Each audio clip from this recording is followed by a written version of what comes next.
This remotely, you could please be aware everything that's asked now is under embargo until 10:30 PM this evening, Friday the 3rd of December. So if we're sending that back to anywhere, if we can make people aware of that everything from here on in. I think we've got 3 questions. We've got Andy Hunter and Paul Joyce in the room. We've got Don King on Zoom, and that probably is all we can say. Andy, I can't see you, but I presume just to develop on the last point about the goalkeeping, you said you want to develop your goalkeeping philosophy. What is a goalkeeping philosophy? I'm not 100% sure. It's no, that's how it is. You don't have, or at least I don't have a philosophy before it gets started, pretty much. Look, nowadays, when I was a player, obviously, still the most important skill of a goal is to catch balls. So that's how it is. But from then on, it developed incredibly. So with the new rule, back pass, stuff like this, it's years ago, I know, but I was on the pitch when the first game happened. He couldn't pass the ball back anymore. It was like, what? And we could pass it back, but he had to use it with his feet. It was really tricky. So it's obviously a position which is getting more and more influential, and not only in the defensive moments, as well in the offensive moments. And you see that now. Yes, a lot of goalies obviously have a pretty long. What is that? Are really long when they're shooting the balls, which is good for some teams. It's good for each team actually. We use that from time to time as well. But it's much more about being involved as well in all the build-up situations. So as pretty much the third in between the center halves, who you can give a ball without thinking, oh my God, what is he doing with it? So you should not play constantly channel balls, but switch from one side to the other or make the game quick and all these kind of things. We have worked on that already. But so like when I was a player, the goalie coach was the head coach as well. So then you had a goalie coach. This was pretty much always the oldest, the goalie you had in your goal until he couldn't play anymore. Then he made that job, and we started now with 2 goalie coaches, which works really well with Jack, because it's just how we all are. We all have different ideas, and we mix that all up. And Johnny is an incredible. It's like a goalkeeping book. He's thinking about pretty much nothing else in goalkeeping, and I know then people criticize people when the goalie is not that good, or whatever in the past. When they were not happy, then it's the goalie coach. But it's not about that. And now bringing something completely different in, or a little bit different, I thought it makes really sense. And we really thought we need hands. We need more hands. For the goalkeepers, are really funny. That we have for the boys who are not involved at the weekend, that we can really work with them properly and consistently. And for that, you don't bring in just somebody that you have another goalkeeper coach. So we really thought somebody with a real own opinion as well. We want to have that. We want to challenge ourselves, and we want to improve the goalies. And we had to buy for big money the best goal in the world. So that should not happen now that often anymore, because we invest a lot in scouting in the youth, and I think with Reeve and Marcello, they are now both here, and Harvey, we have incredible talents, really incredible talents. But it cannot be only because we give them on loan and we hope that they are in good hands in another club and play games, that it will develop as good as we estimate. So that means maybe we can keep them a little longer here and just work different and more and these kind of things with the boys, that they can really make a career from here or wherever, while we are using them here, because that's the tricky stuff. Obviously, if you give a very talented boy on loan, then pretty always something happens. Now Adrian is injured in the moment, so Marcello is now number 3, a very young boy, so that's all fine, but we just want to make sure that we can make them, that we can help them to get a higher, not a guarantee maybe, but a much higher probability to have the best career they can have. Excellent. Paul, and then we go to Tom to finish. Just a couple of questions if possible. How confident are you that you'll only lose Mo, Sadio and Naby after the Chelsea game for African Cup of Nations? Okay.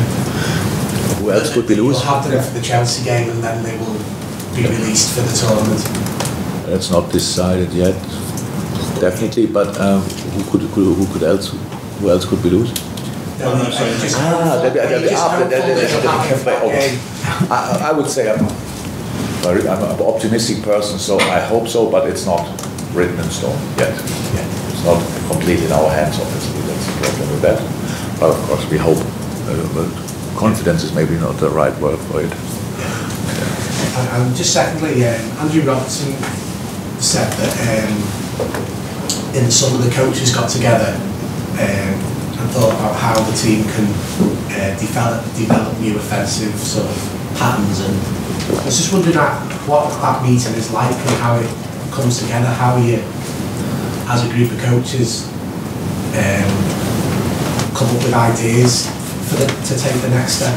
What is it can you give an insight into that process? A process is a thought process. So it's about, the thought process is based on the things you do on the pitch in the past. So pretty much what are we able to do? That's how can we increase the probability to win a football game. So that's obviously the challenge for all of us. And that was the problem we had obviously last season. So I think we were in a good place in that season after winning the league before, with all the difficulties, no supporters, pandemic, all these kind of things. We're in a pretty good place, and then we lost important players for us. So, and could we have reacted better? I really don't know. Maybe yes. That's the easy answer. Maybe probably no. I don't know. That's not important anymore. The thing is, we just realized in that moment how much we reliant on specific things. And I know you mean now players, but we mean patterns. So it's like if you can change the players, even when they have the specific skills they have, it's difficult to replace. But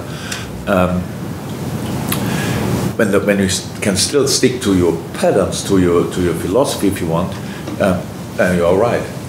But for us, it was not possible anymore. So we had to adapt things, and that's why then over the year we realized in games, oh my God.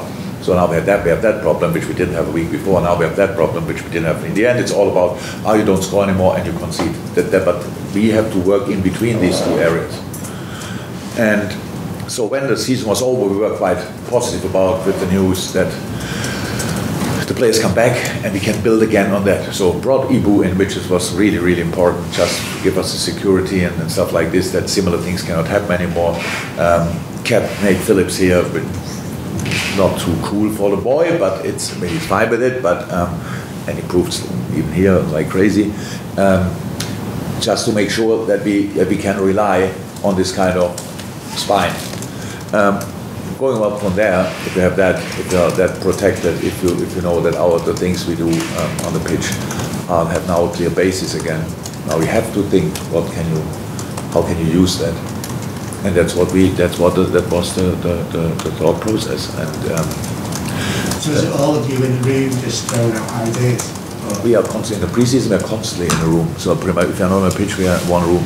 That's preseason. We had a long camp, 2 camps actually.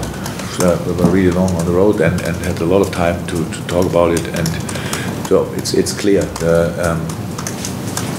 the influence of of Pep and Vitor in that is massive, because they are just brilliant football brains.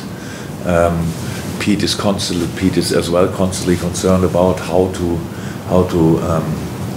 use the things we have with the analyzed team together. So we put some videos together. What did we do in the most positive moments, and what can we do even better?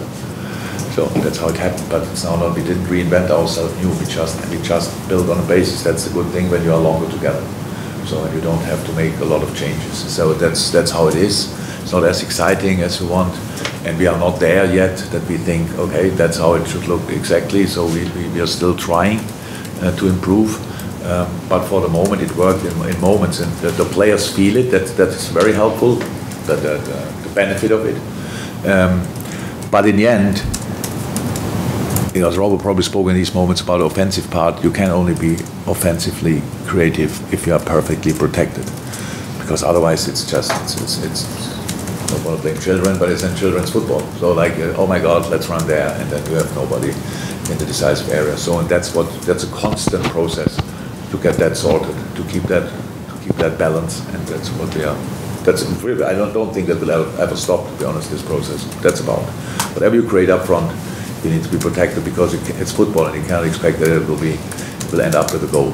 That's it. Final question, Don. Sorry, I'm just conscious we've got Don to finish with on the Zoom. Hi again. It's a very simple one, really.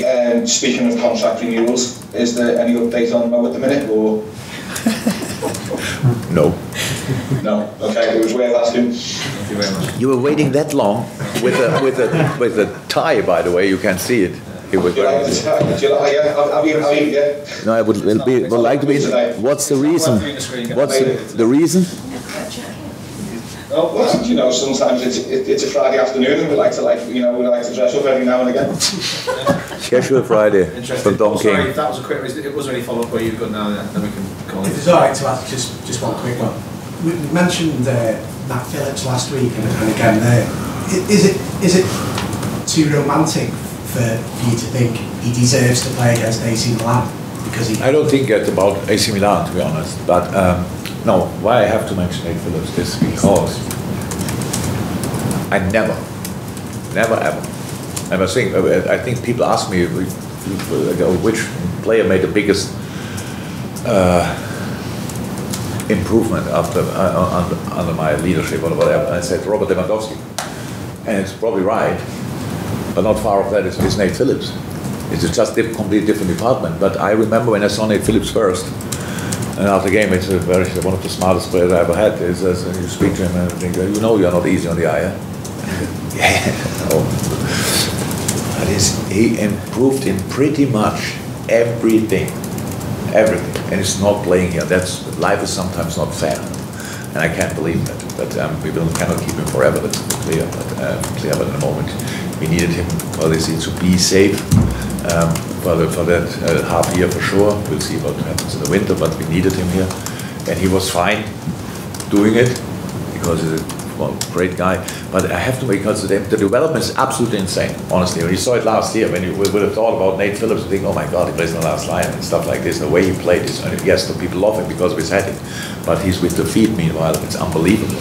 So just a late starter, but from there on, it was absolutely insane. I would sign him for each club I would be about from Liverpool because we have him. Fantastic. Thank you very much. Cheers. Thank you.